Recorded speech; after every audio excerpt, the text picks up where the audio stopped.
what's going on, guys? Welcome back to the channel. If you are new, make sure you subscribe, leave this video a thumbs up, and follow me on Twitter at SuperHypeDC. Shout out to any new subscribers. Thanks for all the support on my little channel.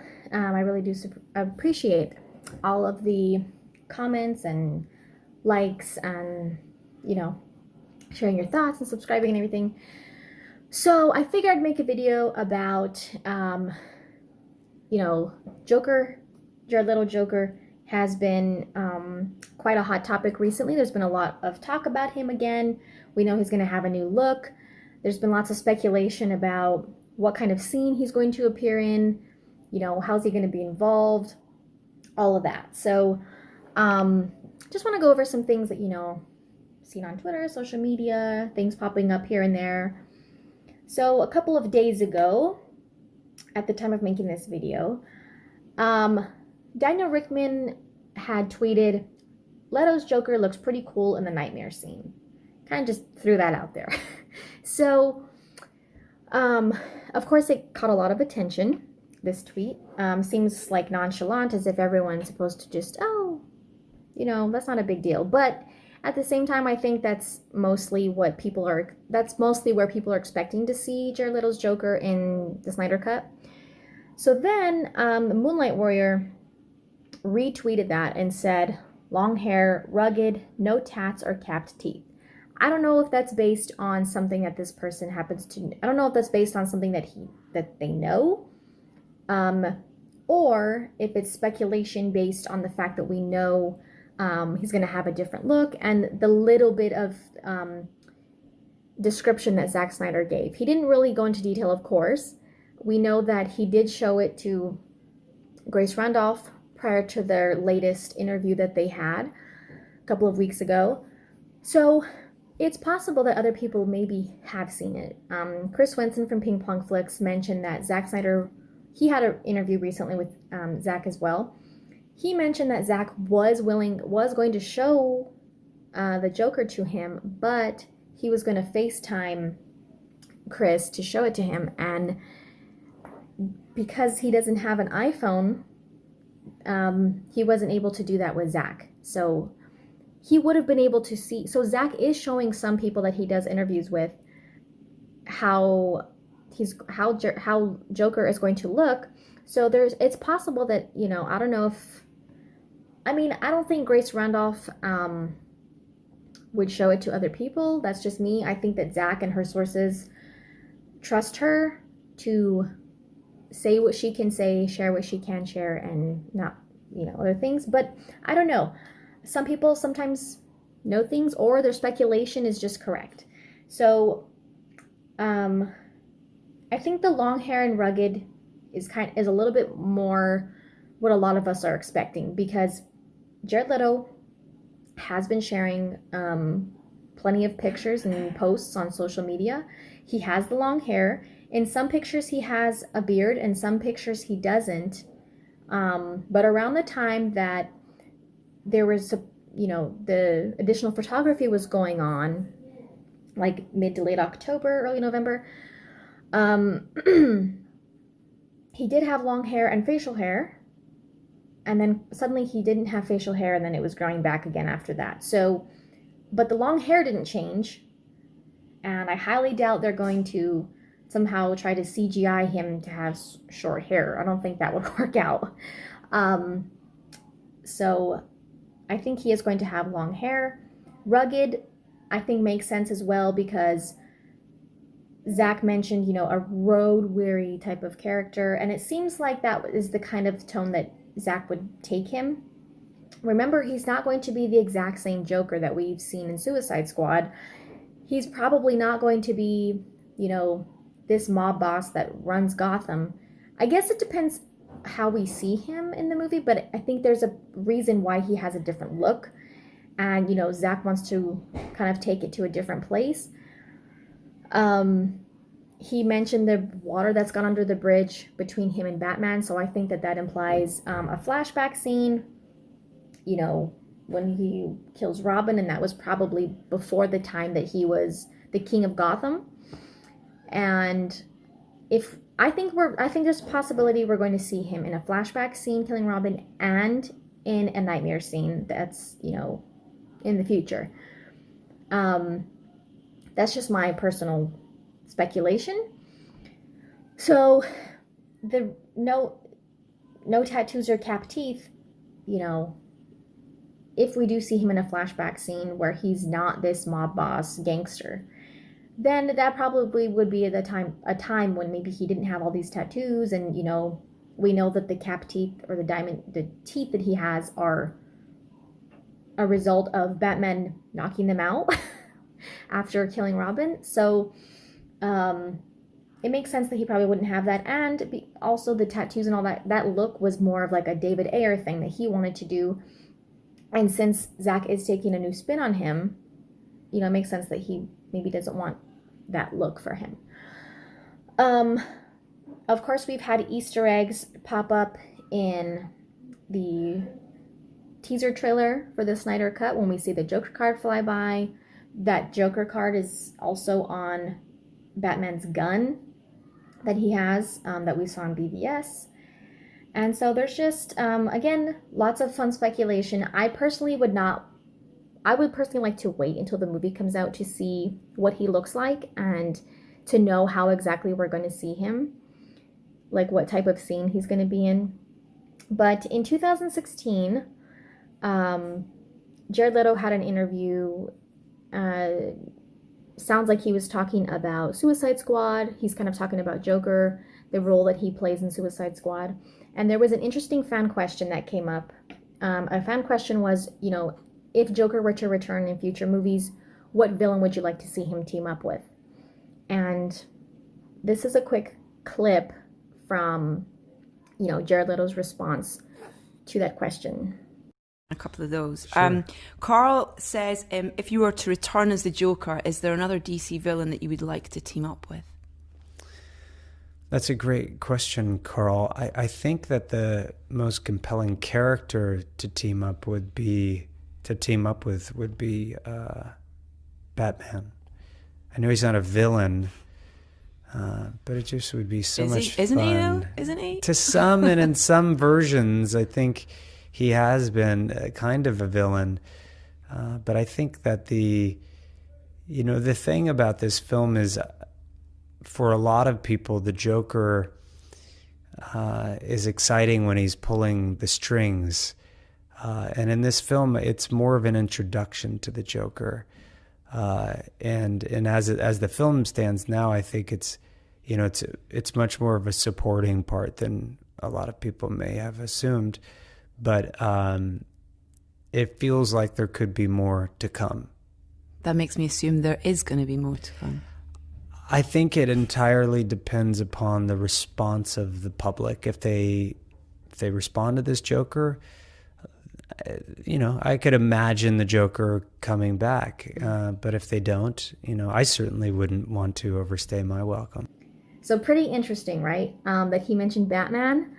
He said, of course, like, he's not considered a villain, but sometimes he is considered a little bit more of like, definitely not really a superhero. He kind of is, but he's a vigilante. So I find it interesting that he said, his first character that he defaulted to was Batman, that he would like to, he thinks it would be an interesting team up. And so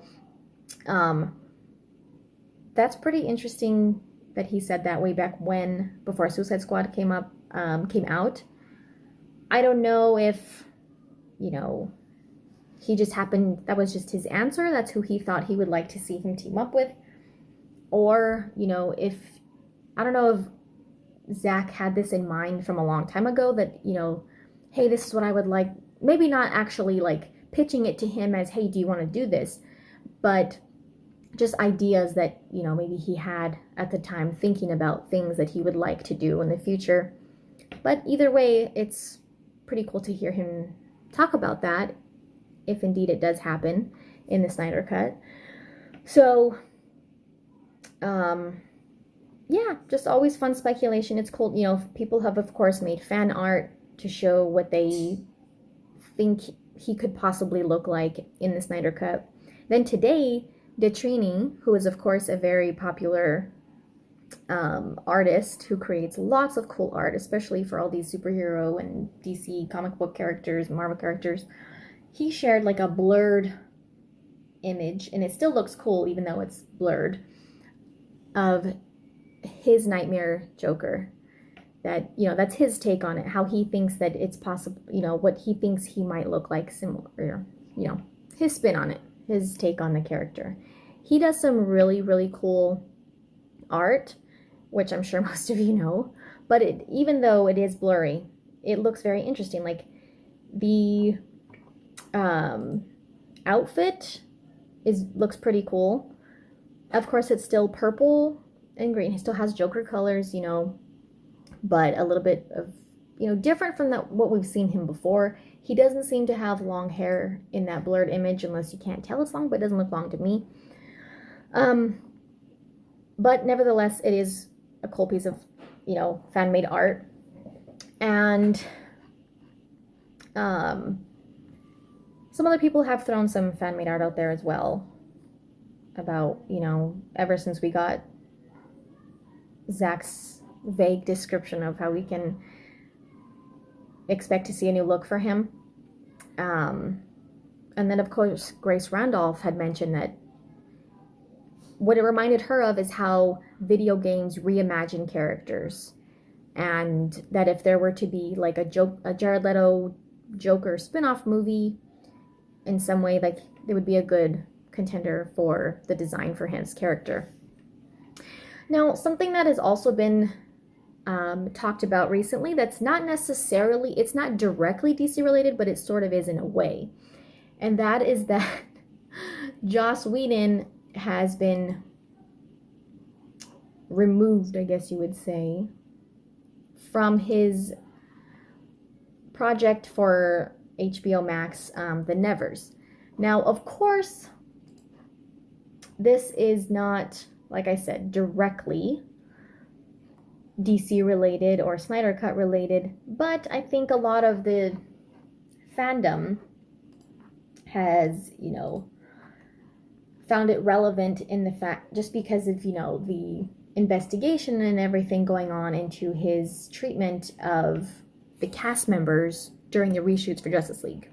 So, of course, Ray Fisher retweeted the article and said, "I have no intention of allowing Joss Whedon to use the old Hollywood tactic of exiting, stepping down, or walking away to cover for his terrible behavior. Warner Media's Justice League investigation has been in full swing for over 3 weeks now. This is undoubtedly a result of it." And of course, his accountability over entertainment signature. So the article, and just to clarify for everyone, I know a lot of people are sharing the Hollywood Reporter article talking about it, but the first people to, it was originally reported by Cinema Blend.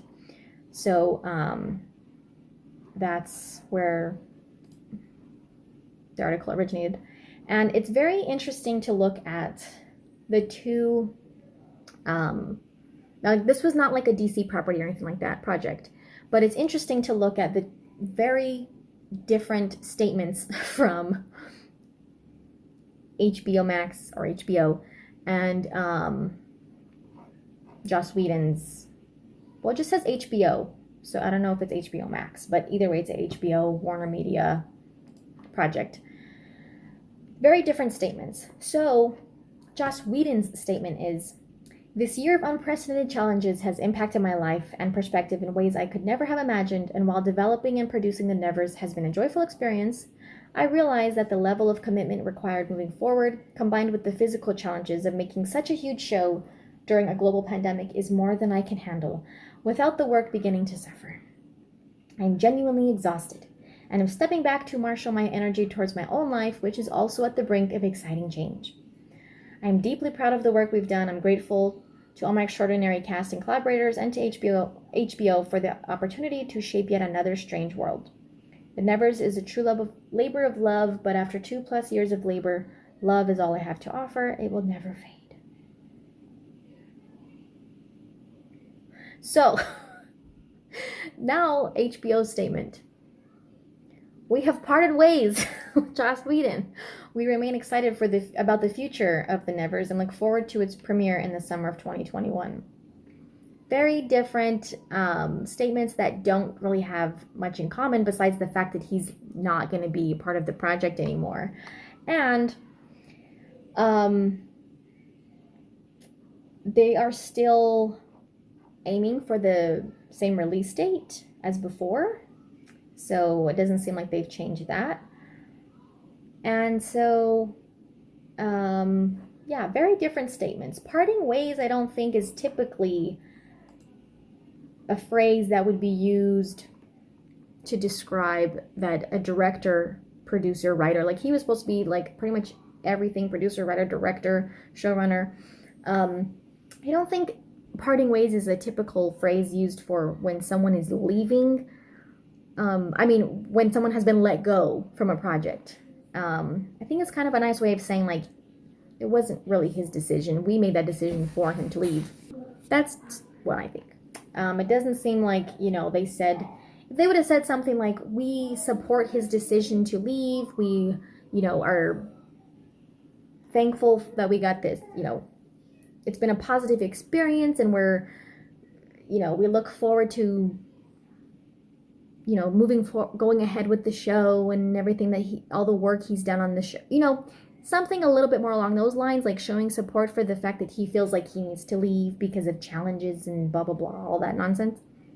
Doesn't really seem like that's the case. And hence, you know, Ray Fisher's tweet about it. So,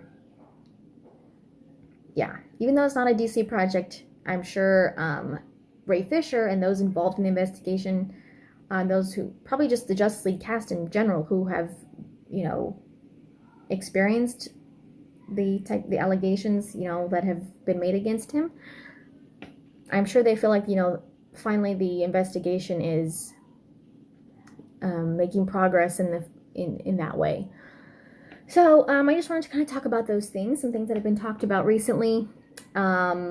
Leave your thoughts down below on any of that stuff. Don't forget to leave a thumbs up, subscribe, follow me on Twitter, and thanks for watching, guys. Have a good weekend.